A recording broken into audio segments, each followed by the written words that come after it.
Les conversations du week-end. Aujourd'hui, juifs et chrétiens, dialogue au présent.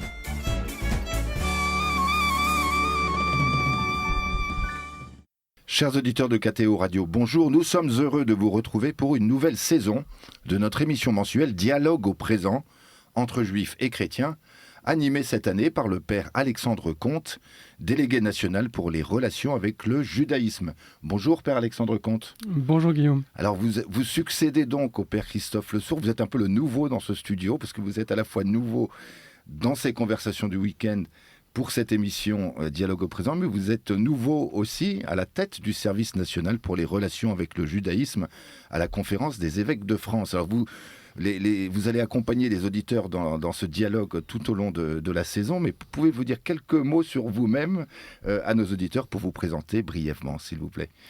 Je suis prêtre du diocèse de Paris depuis 2011. Je suis prof au Collège des Bernardins, à la faculté Notre-Dame, où j'enseigne la Bible et plus spécifiquement l'Ancien Testament. Et j'ai la joie de succéder au père Christophe Le Sourd comme délégué national pour les relations avec le judaïsme et d'œuvrer à une fraternité toujours plus profonde entre juifs et chrétiens. Très bien, et c'est l'objet de cette émission, un dialogue fraternel entre juifs et chrétiens, vous venez de le dire, mieux nous connaître, mieux nous estimer, c'est une manière de mettre en œuvre la déclaration Nostra Aetate du Concile Vatican II, c'était en 65, donc 60 ans pile, si je ne m'abuse, Exactement. mon père. Et donc chaque mois, à ce titre, vous recevez une personnalité, un représentant de la communauté juive, et aujourd'hui, nous avons la joie d'accueillir dans ce studio le rabbin Jonas Jacquelin de la synagogue Copernic. Vous êtes enseignant à l'Institut des sciences théologiques et religieuses de la Catho de Paris au Bernardin, donc vous avez déjà un lien avec le monde catholique. Vous êtes chroniqueur sur Radio J et membre de l'association Judaïsme en Mouvement, dont nous allons dire un mot en début d'émission, donc dans quelques instants. Donc bonjour monsieur le rabbin. Bonjour Guillaume. Et bienvenue dans ce studio. Alors, père Alexandre Comte, de quel sujet comptez-vous parler aujourd'hui avec le rabbin Jonas Jacquelin et pourquoi avoir choisi ce sujet ou ces sujets? Eh bien, pour ouvrir cette nouvelle saison, il m'a semblé intéressant d'accueillir un rabbin pour nous présenter à tous nos auditeurs les grandes étapes de la vie de l'homme dans le judaïsme, de la naissance à la mort, comment ces grandes étapes sont vécues dans les rituels et les coutumes du judaïsme, comment Dieu vient rejoindre l'homme dans ces grands moments de la vie. Alors, Jonas, on a l'habitude dans la vie de se tutoyer et je te propose de garder le tutoiement pour cette émission qui nous est plus naturelle. Est-ce que tu peux tout d'abord nous dire en quelques mots ce qu'est le judaïsme en mouvement ? Encore une fois, merci pour l'accueil. Et effectivement, on a la chance de se tutoyer avec Alexandre dans la mesure où on s'est rencontrés il y a quelques années maintenant à Jérusalem, à un moment où il n'était pas prêtre et où je n'étais pas rabbin. Alors on se serait rencontrés après, on se serait certainement tutoyé aussi, mais disons qu'on a pu évoluer ensemble dans nos vocations respectives. Effectivement, je suis rabbin dans une association qui s'appelle Judaïsme en Mouvement et qui est la rencontre, le regroupement de différentes synagogues libérales à Paris et en région, avec originellement les synagogues de Beaugrenelle, de Copernic et de Pelleport à Paris, et nous avons été rejoints par des communautés à Strasbourg, à Toulouse, à Nice. J'espère ne pas en oublier, à Montpellier, à Marseille. Et l'idée est de pouvoir, avec nos fidèles, vivre un judaïsme qui est ancré évidemment dans l'histoire, dans le passé, mais qui se vit au présent et qui a vocation à regarder, à se vivre vers l'avenir et dans un souci de transmission aux générations futures. Alors, j'aimerais que nous commencions avec la naissance, qui est l'entrée dans la vie, et avec les rituels particuliers pour une famille juive, les rituels qui accompagnent la naissance d'un enfant. Est-ce que tu peux présenter à nos auditeurs ces rituels, ces coutumes liées à la naissance ? Alors, les coutumes liées à la naissance, elles ont vocation à faire entrer l'enfant, le nourrisson, dans l'alliance entre Dieu et Abraham. Et on va trouver des rituels qui varient en fonction du fait que le nourrisson sera un petit garçon ou une petite fille, avec la Brit Mila, la circoncision pour un jeune garçon, et ce qu'on appelle la Brit Leda, l'alliance de la naissance, ou autrement dit parfois la nomination pour une petite fille. Dans les deux cas, ce qui va relier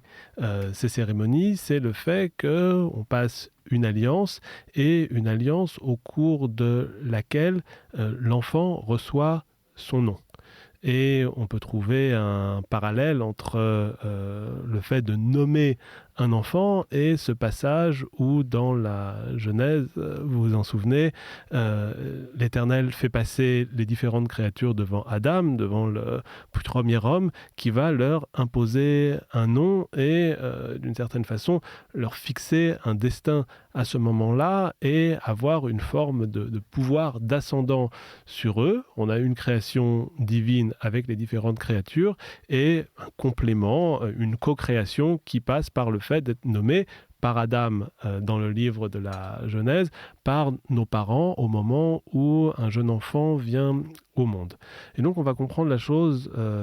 avec cette idée selon laquelle évidemment un nourrisson a deux naissances d'une certaine façon. Sa naissance physique au moment où il va sortir du ventre de sa mère, et une naissance qui sera une naissance peut-être plus spirituelle et qui va passer par le fait qu'il a vocation à être lié au Créateur, par le fait qu'en plus de tout le processus, j'allais dire, biologique, qui va de la conception d'un enfant, la gestation, l'accouchement, on cherche à associer également un processus peut-être plus vertical et qui vise à l'arracher à ce qui serait uniquement sa condition matérielle et qui va nous distinguer en tant qu'être humain de toutes les créatures qui peuvent exister en ce monde.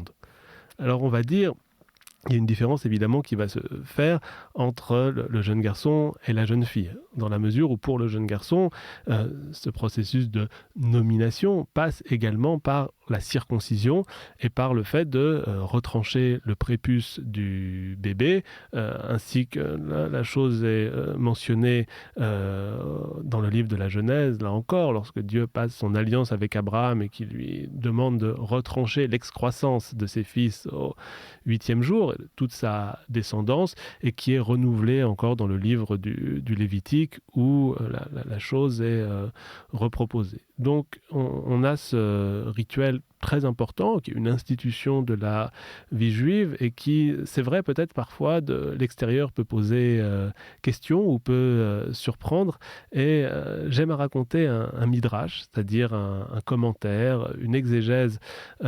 qui nous est proposée au sujet du verset du Lévitique dans lequel il est question de la circoncision et qui va mettre en scène un empereur romain et un rabbin, en l'occurrence Rabbi Akiva. Et on trouve beaucoup de passages comme ça dans les textes rabbiniques ou talmudiques dans lesquels on aime justement avoir un dialogue, une discussion entre un représentant du monde juif et un représentant du monde romain, qui est la puissance occupante de la Judée à l'époque. Et le romain interroge le judéen au sujet de cette circoncision et le rabbin lui demande si lui préfère consommer de la brioche ou du blé. Et évidemment, je pense pour chacun d'entre nous, que ce soit l'empereur romain il y a 2000 ans ou les auditeurs aujourd'hui, si on a le choix entre du blé et une brioche, on va tous choisir la brioche. Et le rabbin interroge en disant, mais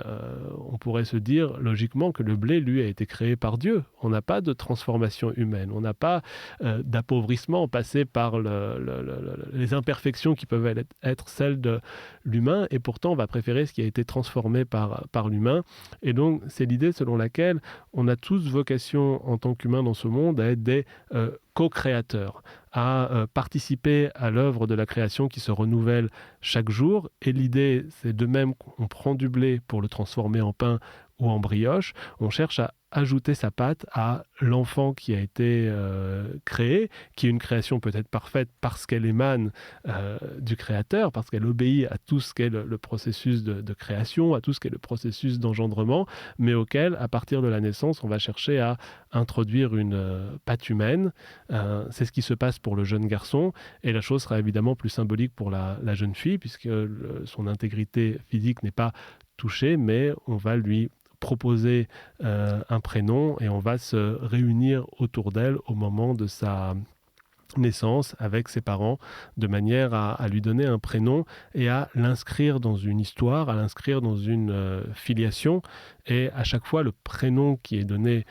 par les parents, c'est un prénom qui a vocation à être porteur de sens, un prénom qui va être en lien notamment avec des grandes figures de l'histoire biblique notamment, mais pas uniquement, l'histoire plus générale qui suit, et donc se dire que le prénom, c'est ce qui donne une partie du destin d'un jeune enfant. Alors, ces deux rituels de la circoncision et puis la cérémonie pour une petite fille de la Brit Leda, qui font entrer l'enfant dans l'alliance, est-ce qu'on peut les célébrer à n'importe quel moment ? Est-ce que c'est au choix des parents, quand ils le souhaitent, quand ils le peuvent, que l'on organise ces cérémonies ? Alors pour la circoncision, la chose est très codifiée, puisque, nous dit le texte biblique, c'est au 8e jour. Donc la règle est de circoncire le jeune garçon à son 8e jour, avec évidemment les possibilités d'adaptation qui vont se faire en fonction aussi de l'état de santé de l'enfant. On peut imaginer un enfant qui viendrait à naître prématuré et qui serait trop fragile, on irait décaler le moment de sa circoncision. Un enfant qui aurait des soucis en termes de coagulation de sang, on viendrait aussi adapter la chose. Donc on est là pour accompagner l'enfant au 8e jour ou un peu après. Pour la petite fille, on a un petit peu plus de souplesse, mais ce qui compte, c'est dès ses premiers temps de pouvoir l'accompagner, non pas uniquement physiquement, mais aussi spirituellement. Très bien, merci Monsieur le Rabbin. Nous allons marquer la première pause musicale de cette émission et nous allons écouter un chant traditionnel. Alors, Beruchim Atem, je ne sais pas si je le prononce bien, à mon avis non. Pourquoi avez-vous choisi ce chant traditionnel, de nous faire découvrir ce chant traditionnel, Monsieur le Rabbin ? Alors non seulement vous l'avez bien prononcé, merci. Et surtout c'est un chant qui est en lien avec la circoncision. Beruchim Atem, ça veut dire soyez bénis, et le texte continue avec Keal Emuna, communauté de croyants, et on chante ce chant au moment d'accompagner un jeune garçon pour la circoncision. Très bien, et nous écoutons ce chant traditionnel.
גדולים וקטנים לבית אדוני וברך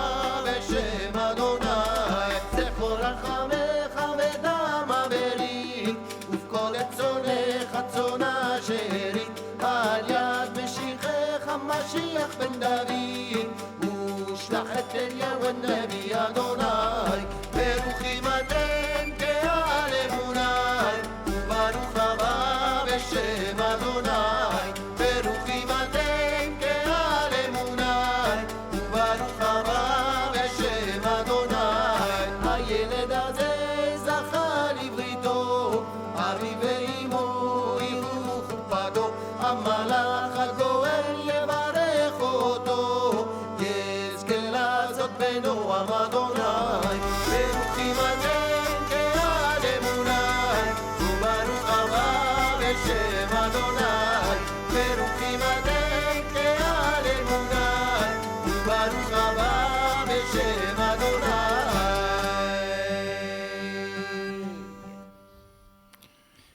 Et de retour, chers auditeurs, dans le studio de KTO Radio pour ces conversations du week-end. Aujourd'hui, dialogue au présent. Le père Alexandre Comte reçoit le rabbin Jonas Jacquelin pour parler des grandes étapes de la vie dans le judaïsme. À vous, père. Alors, cher Jonas, tu nous as introduit dans la première partie au rituel de la circoncision, de la Brit Mila pour les petits garçons, et puis l'équivalent pour les petites filles, la Brit Leda, qui font entrer les enfants juifs dans l'alliance avec Dieu. Le deuxième grand moment de la vie juive, c'est quand on entre dans la vie d'adulte, après la naissance, l'éducation, les premières années. À un moment donné, on entre dans la vie d'adulte, mais on entre dans la vie d'adulte, dans la vie juive, finalement assez tôt. Est-ce que tu peux nous présenter cette entrée dans la vie d'adulte dans le judaïsme ? Alors c'est vrai qu'à la lumière du passage des étapes de la vie au XXIe siècle, on peut avoir le sentiment que l'entrée dans la vie adulte d'un point de vue religieux juif à 12 ans pour une jeune fille ou à 13 ans pour un jeune garçon est quelque chose d'assez prématuré, d'assez jeune. Alors ce qui est intéressant, c'est de regarder la façon dont ces rituels sont apparus, dont ces rituels ont évolué. Et autant en première partie de l'émission, lorsque l'on parlait des rituels qui entourent la naissance et notamment de la circoncision, on a dès les temps bibliques quelque chose de très codifié avec le 8e jour qui marque le rituel d'entrée dans l'alliance. À aucun moment dans les textes bibliques, vous n'allez trouver l'idée de 12 ans ou 13 ans pour l'entrée d'une jeune fille ou d'un jeune garçon dans la vie adulte. Au contraire, lorsque l'on regarde les textes, notamment du Pentateuque, il y a un âge qui apparaît pour ce qui pourrait être considéré comme une sorte de passage à l'âge adulte, c'est l'âge de 20 ans, qui est celui à partir duquel les hommes font partie du dénombrement, et c'est-à-dire sont aptes aux fonctions, aux métiers, aux activités militaires, et notamment dans le livre des Nombres et dans le livre du Deutéronome. Donc on a un premier temps biblique qui va avoir cet âge de 20 ans,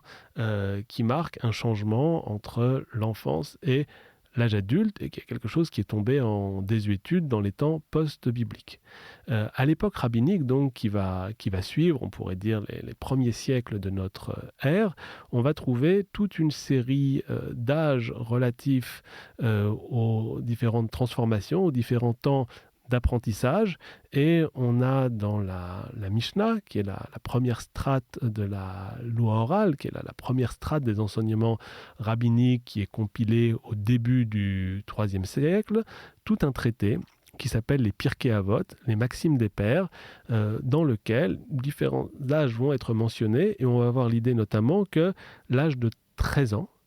est celui des mitzvot, c'est-à-dire que l'âge de 13 ans est celui des commandements. Donc on va avoir cette première idée, mais sans rituel, sans véritablement d'explication à ce moment-là, qui veut que 13 ans soit l'âge auquel un jeune homme, en l'occurrence, est responsable pour les commandements qu'il accomplit, ou, le cas échéant, ceux qu'il viendrait à délaisser, là où, auparavant, les responsables allaient être les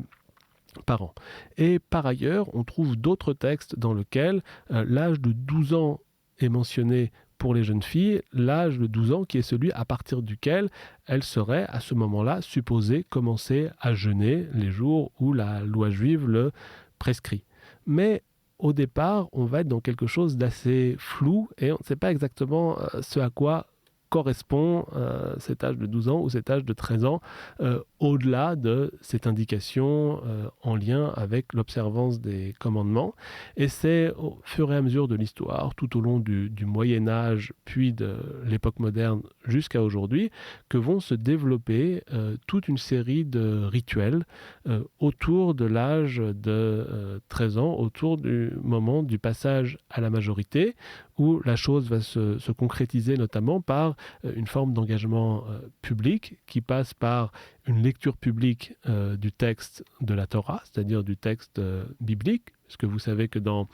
la tradition juive, on a la coutume de lire l'ensemble des 5 livres de Moïse tout au long de l'année, section après section, semaine après semaine. Et donc, chaque semaine est associée à ce qu'on appelle une paracha, une péricope, un ensemble de chapitres bibliques. Et s'est développée l'idée selon laquelle le jeune bar mitzvah allait, la semaine ou au moment de son passage à l'âge adulte religieux, lire une partie de la section hebdomadaire de la Torah et allait également la commenter, allait également proposer une étude, une interprétation plus personnelle sur ce passage, le tout associé à des festivités, la famille qui pouvait offrir une collation aux membres de la communauté qui étaient venus l'écouter et le fait qu'on pouvait l'entourer au moment du passage à l'âge adulte. Et donc on a avec ce rituel de bar mitzvah ou de bat mitzvah qui s'est développé aussi avec le temps pour les petites filles, un rituel qui s'est véritablement développé de manière assez anarchique en réalité, sous les radars de la codification, sous les radars de la loi juive, et qui est aujourd'hui, là encore, d'une certaine façon, une institution, sans jamais avoir fait l'objet d'un processus de codification ou de réglementation, comme ça peut être le cas pour d'autres rituels. Oui, c'est très étonnant de t'entendre, parce que ce passage à l'âge adulte de la bar mitzvah est dans la culture courante quand même un marqueur de la vie juive, et je suis étonné que cette pratique qui est si ancrée se soit développée, comme tu viens de l'expliquer, sans qu'il y ait eu un processus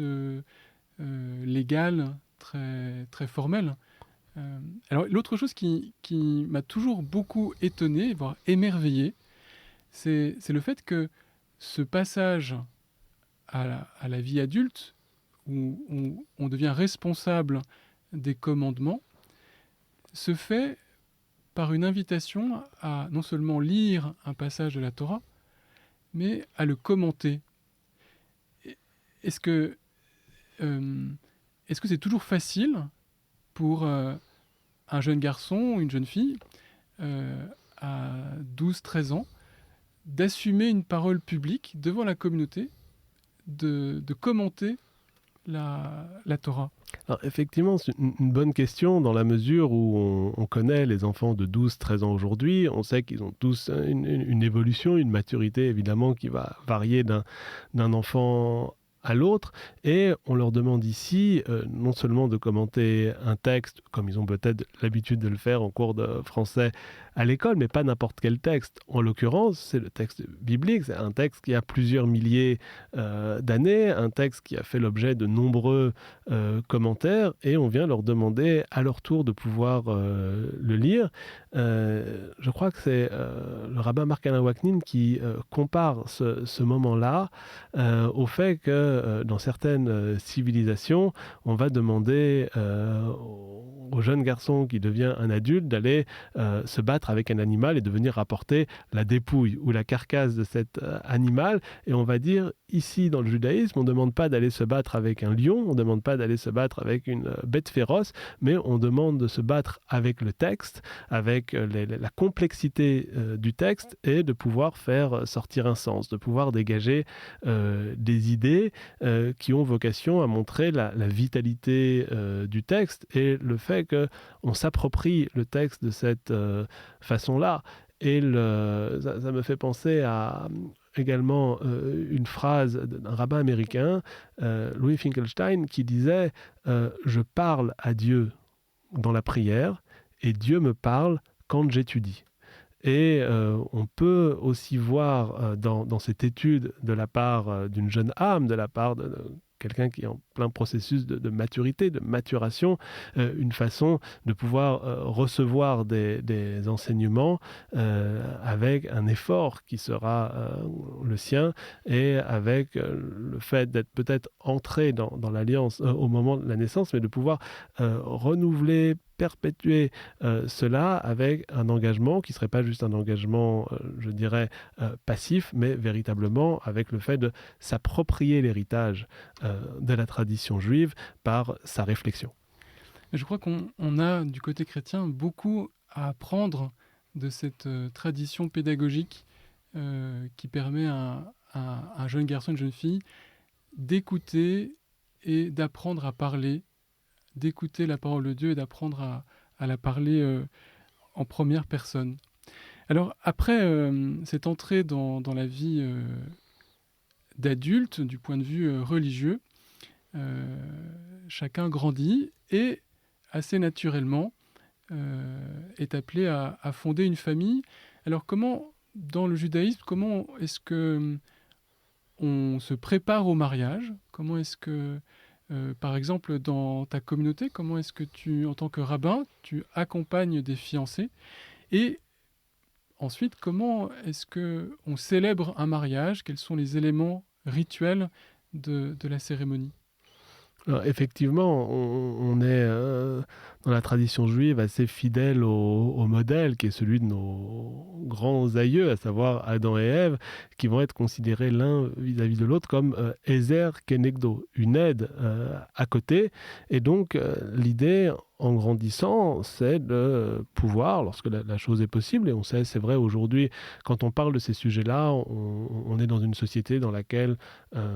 il y a des personnes qui décident de fonder un foyer, d'autres qui volontairement ou involontairement ne vont pas avoir l'occasion de fonder un foyer. On a néanmoins dans le judaïsme cette idée selon laquelle ce modèle familial de nos ancêtres est celui que nous avons vocation à suivre. Et donc se pose la question comment accompagner un couple qui va se marier, un couple qui a décidé de fonder une famille. Là encore, c'est quelque chose de très particulier aujourd'hui dans la mesure où il y a quelques générations, où il y a quelques siècles, peut-être qu'un jeune couple qui décide de fonder une famille allait venir trouver un responsable religieux avec lequel il allait pouvoir étudier, avec lequel il allait pouvoir apprendre un certain nombre de choses. D'une certaine façon, la sociologie qui est celle des couples dans la France d'aujourd'hui fait que souvent il y a peut-être déjà une expérience du couple avant l'expérience du mariage et souvent donc on va être dans des discussions pour préparer à la fois la cérémonie au sens strict, étroit, matériel du terme, mais profiter de cela pour pouvoir réfléchir de manière plus large à ce que c'est que l'engagement, à ce que c'est que de fonder un foyer, de vivre à deux, lorsque on pourrait se dire que le temps vient à passer et que le coup de foudre, l'étincelle du début est peut-être toujours là, mais a laissé la place à un certain nombre de responsabilités, peut-être plus prosaïques, peut-être plus matérielles, mais qui font le quotidien et qui font qu'on ait un couple, qu'on ait un ensemble de personnes responsables. Donc on va avoir, avec un jeune couple qui décide de se marier, toute une série d'échanges, toute une série de discussions, parfois légères, souvent beaucoup plus profondes, de manière à préparer bien sûr la cérémonie, mais de façon plus large, chercher à se projeter dans le futur en tant que foyer. Parce que pour la plupart des personnes, le mariage, c'est la première grande décision qui est prise dans la vie, qui engage pour l'avenir. Et c'est un moment propice à une réflexion profonde sur le sens de la vie, sur le sens des relations, sur la place que l'on accorde à Dieu, à la communauté à laquelle on appartient. Et alors, comment se déroule très concrètement un mariage juif? Quels sont les éléments rituels de la célébration? Alors, ce qu'on peut dire déjà sur le mariage juif, c'est le fait qu'il peut se dérouler à peu près n'importe où. Dans la mesure où il peut se faire dans une synagogue, comme il peut se faire dans son salon, comme il peut se faire dans la nature. Ce qui va compter, c'est le fait d'avoir évidemment le couple, d'avoir ses témoins, d'avoir la famille qui l'entoure et ce qu'on appelle également la choupa, le dais nuptial,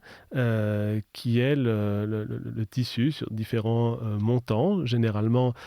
fleuri, et qui va être une sorte de symbole du futur foyer, qui va être un symbole de cette maison que cherchent à construire les nouveaux époux. Et on va remarquer quand on regarde une choupa qu'elle va être un petit peu comme la tente d'Abraham, dont on dit qu'elle est ouverte aux quatre coins cardinaux. Quand on est sous une choupa, on est dans un lieu qui est à la fois ouvert, qui est susceptible de recevoir un certain nombre d'influences, qui est susceptible de recevoir un certain nombre de visiteurs de passage, proches ou moins proches, mais on est également dans un lieu qui est délimité. C'est-à-dire que lorsque l'on est sous le dais nuptial, on sait très bien lorsque l'on est en dessous ou lorsque l'on vient à en sortir. Et j'aime souvent partager cette idée avec les jeunes couples, que ce dais nuptial, cette choupa, il se doit d'être comme leur vie future, comme leur foyer en devenir, un endroit qui est véritablement délimité vis-à-vis de l'extérieur, un endroit qui est en mesure de respecter, de protéger leur intimité, de protéger leur vie à deux, mais qui ne doit jamais être quelque chose de clos, qui ne doit jamais être quelque chose de fermé, qui ne doit jamais les pousser à vivre dans une forme d'autarcie, mais au contraire, se dire que le couple est cette aide à côté de soi que l'on trouve dans le mariage a vocation à nous permettre de se renforcer pour aller vers le monde, pour tendre la main à ceux qui pourraient en avoir besoin. Et quelles sont les étapes les étapes de ce rituel? Une fois qu'on entre sous la choupa, on va avoir un certain nombre de bénédictions qui vont être des bénédictions qui touchent à la fois à l'humanité, puisqu'on parle de l'éternel Yotzer à Adam, qui a créé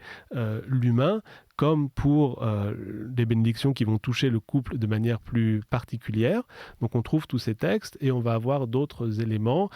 tels que la signature de ce qu'on appelle la ketouba, c'est-à-dire le contrat de mariage, qui est l'acte par lequel on a cet engagement à être solidaire, on a cet engagement à se soutenir dans tous les moments de sa vie, les moments faciles, mais la chose va de soi, comme les moments plus difficiles qui ne manquent pas d'arriver dans la vie réelle. Et on a un autre élément, ce qu'on appelle plutôt la sanctification, et qui passe par l'échange d'une bague, l'échange d'un anneau, dont on va souvent dire là aussi qu'il est un éternel recommencement. Et sa forme est là pour nous rappeler un petit peu une roue qui tourne perpétuellement et qui permet un renouveau permanent des expériences qui seront vécues à deux. Et enfin, en conclusion de la cérémonie de mariage, on a cette tradition qui vise à briser un verre en souvenir du temple de Jérusalem qui a été détruit par 2 fois, et au cœur de la joie à avoir une pointe de tristesse qui vient nous rappeler aussi qu'au cœur de la tristesse, on doit toujours laisser une place pour la joie et l'espérance. Eh bien, merci Monsieur le Rabbin. Nous allons passer la deuxième pause musicale et vous avez choisi la symphonie numéro 1 ou le 3e mouvement de la symphonie numéro 1 de Gustav Mahler. Pour quelle raison ? Alors, Mahler, c'est un grand compositeur et dans ce mouvement de la symphonie numéro 1, on a une sorte de rencontre entre une marche funèbre et un cortège nuptial, et qui est marqué par la rencontre de ces 2 étapes de la vie, mais également par la rencontre de 2 types de musique, puisqu'on a dans le cortège, le premier, une évocation d'une mélodie européenne bien connue des frères Jacques, et le deuxième qui est plutôt inspiré de la musique klezmer, des musiques traditionnelles juives d'Europe de l'Est. Eh bien, nous écoutons Gustav Mahler.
Après avoir écouté la symphonie numéro 1 de Gustave Mahler, nous nous retrouvons sur KTO Radio pour la troisième et dernière partie de l'émission Dialogue au présent. Aujourd'hui, le père Alexandre Comte reçoit le rabbin Jonas Jacquelin pour parler des grandes étapes de la vie dans le judaïsme. Cher Jonas, la première partie dans laquelle tu nous as fait découvrir les rituels liés à la naissance, notamment la circoncision, sont marqués par la promesse faite à Abraham d'une descendance aussi nombreuse que les étoiles du ciel, et toute la vie juive est portée par cette promesse, avec ce signe des étoiles, de cette lumière dans le ciel qui ne s'éteint pas, qui évoque aussi une promesse de vie éternelle. Alors comment est-ce que dans l'expérience de la mort et du deuil, comment est-ce que cette promesse est portée par les coutumes ou les rites juifs liés à la mort? Ce qu'on peut dire déjà dans un premier temps, c'est que la mort fait partie de la vie, puisque c'est le destin qui sera le nôtre, le moment venu. Et quand on pense à l'ouverture du texte biblique, avec ce moment où Adam est placé dans le jardin d'Éden, on sait qu'on a deux arbres, l'arbre de la connaissance du bien et du mal, et l'arbre de la vie et de la mort. Et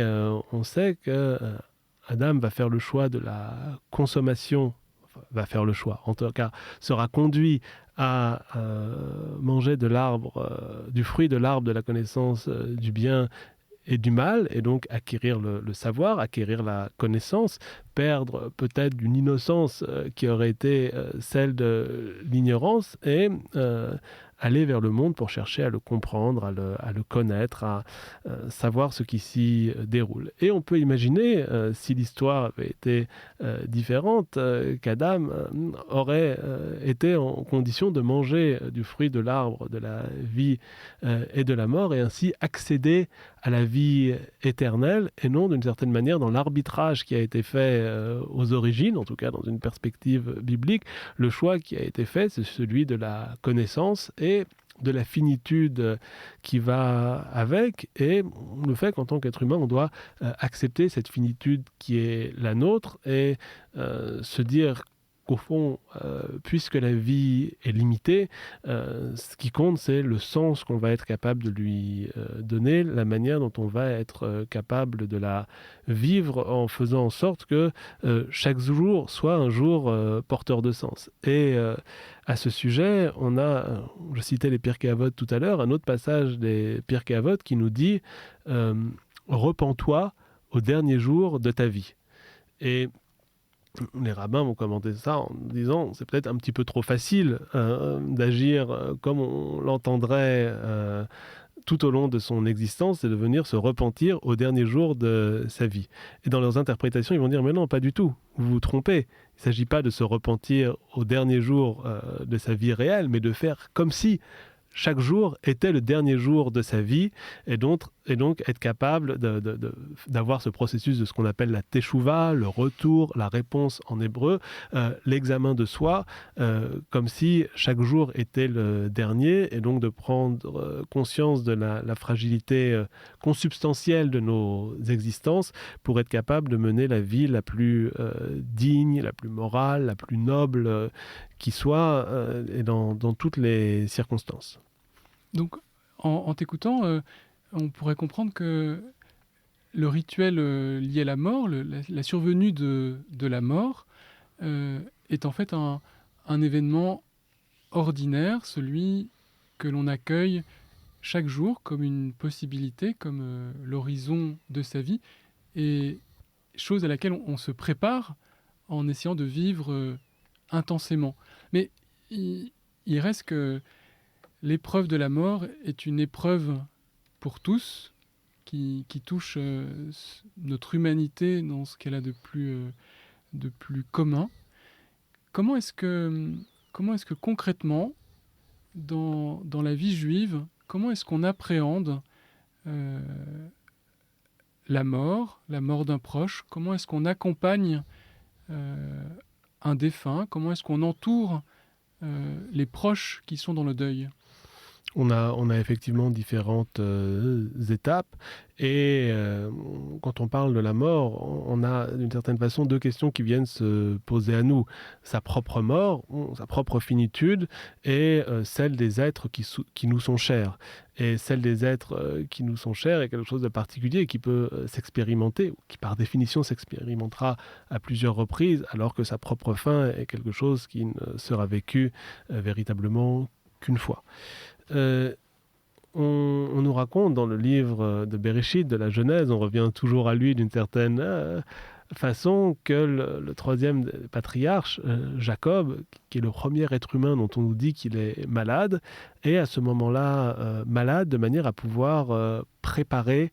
son entourage à sa fin, de manière à pouvoir préparer son entourage à sa mort et à faire en sorte que ses fils puissent l'accompagner, ses fils puissent l'entourer à ce moment-là et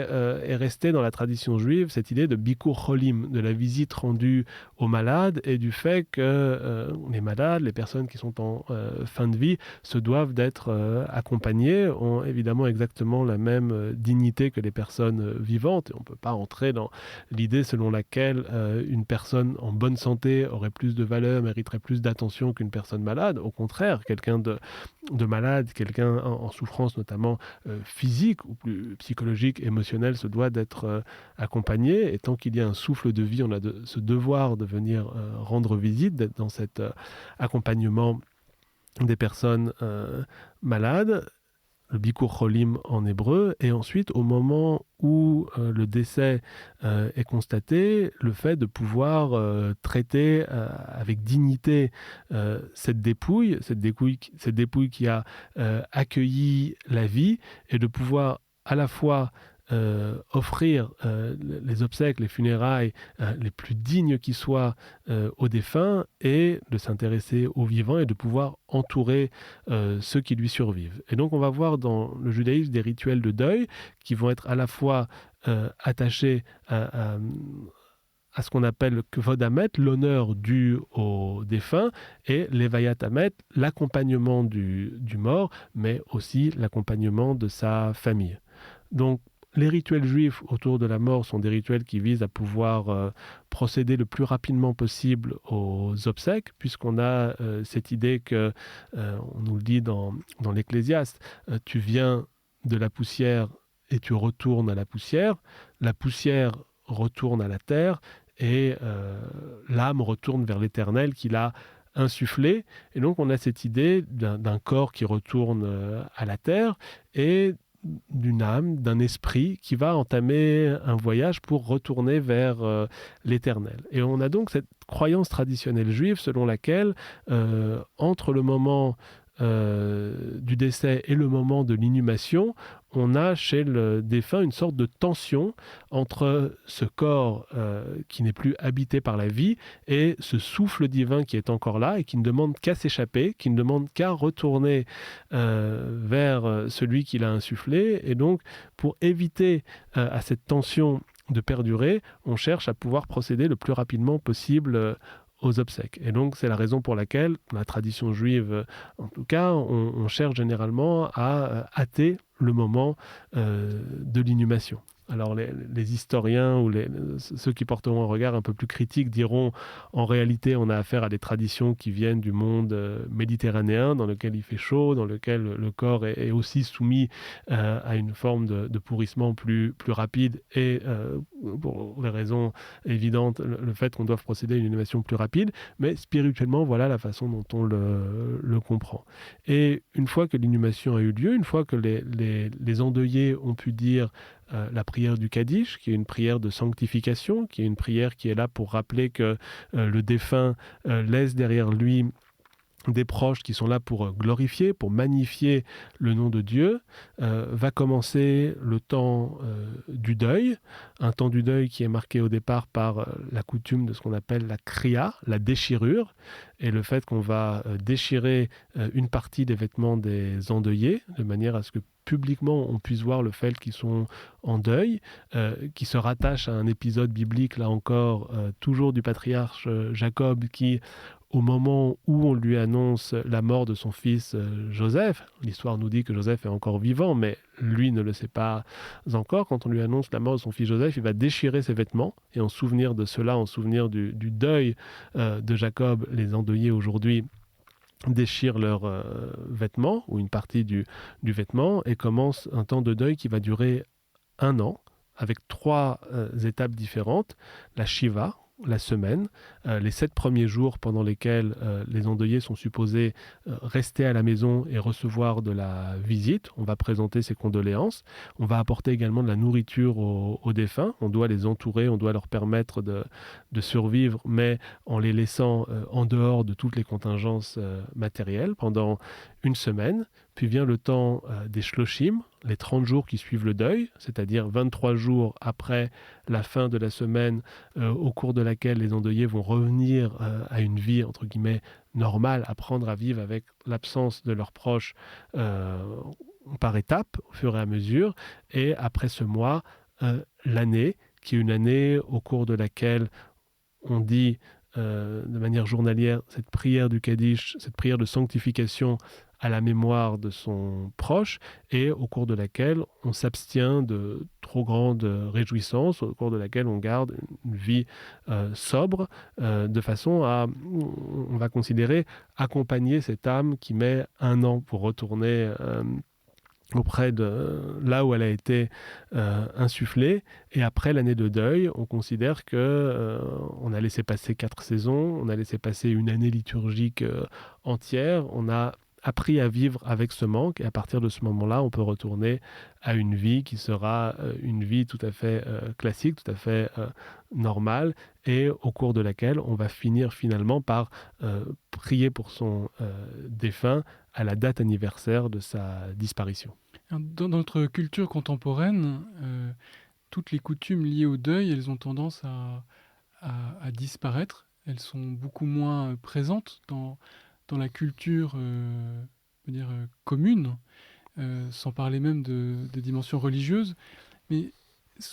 les différentes coutumes que tu viens de décrire, liées au deuil, est-ce qu'elles sont encore suivies par une grande partie des Juifs, ou bien est-ce qu'elles ne concernent que les plus religieux d'entre eux? Alors,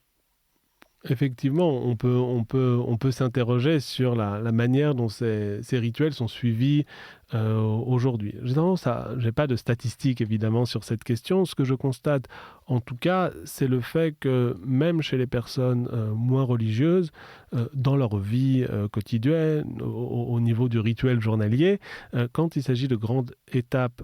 de la vie, le mariage dont on parlait tout à l'heure, ou la mort dont on est en train de parler en ce moment, on va avoir quelque chose de plus suivi. Et à défaut de suivre ces rituels strictement la façon dont ils ont été codifiés et de la façon dont les vivent les personnes les plus religieuses, on peut dire que pour un certain nombre de juifs, ces rituels vont être une sorte d'horizon régulateur, vont être une grille de lecture de ce moment-là, et qui va permettre un accompagnement, peut-être pas aussi strict que le voudrait la codification de la loi juive, mais en tout cas quelque chose de présent, de façon à pouvoir vivre le deuil. Alors c'est une grande consolation, j'imagine, pour toutes les familles de vivre avec la communauté, l'événement de la mort d'un proche, de pouvoir prier aussi, notamment avec les psaumes, et d'être tourné vers la contemplation de la vie éternelle pour l'âme qui rejoint son Créateur. Est-ce qu'il y a aussi dans les coutumes, les rituels juifs liés à la mort et au deuil, est-ce qu'il y a des évocations de l'espérance d'une vie pour le corps, d'une espérance de la résurrection des corps. Effectivement, on a dans les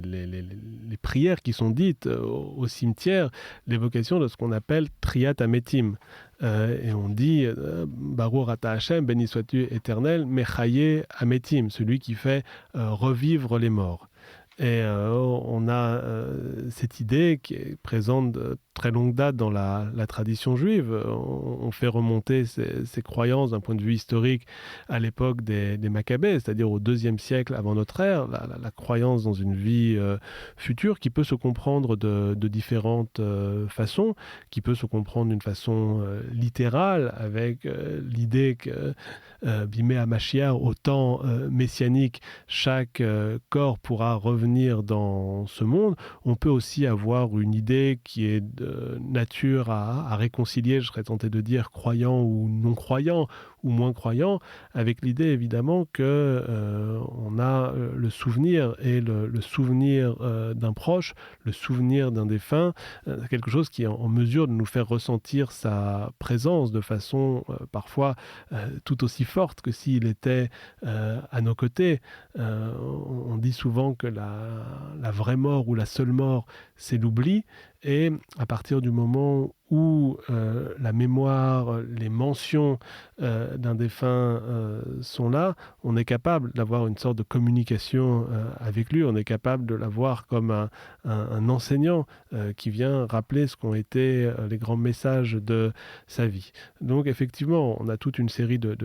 considérations, de conceptions sur ce qui peut advenir de notre corps, de notre être au moment où l'on passe de vie à trépas. Avec beaucoup de sagesse, on fait souvent remarquer qu'à ce stade, personne n'est encore revenu pour nous permettre de vivre, de comprendre ces choses-là, mais en tout cas, on a affaire à des croyances qui sont en mesure de rassurer, qui nous disent surtout que la mort n'est pas une fin en soi, mais qu'on a une transformation, et que la mémoire des défunts, la mémoire de nos morts peut être là à nos côtés pour nous accompagner.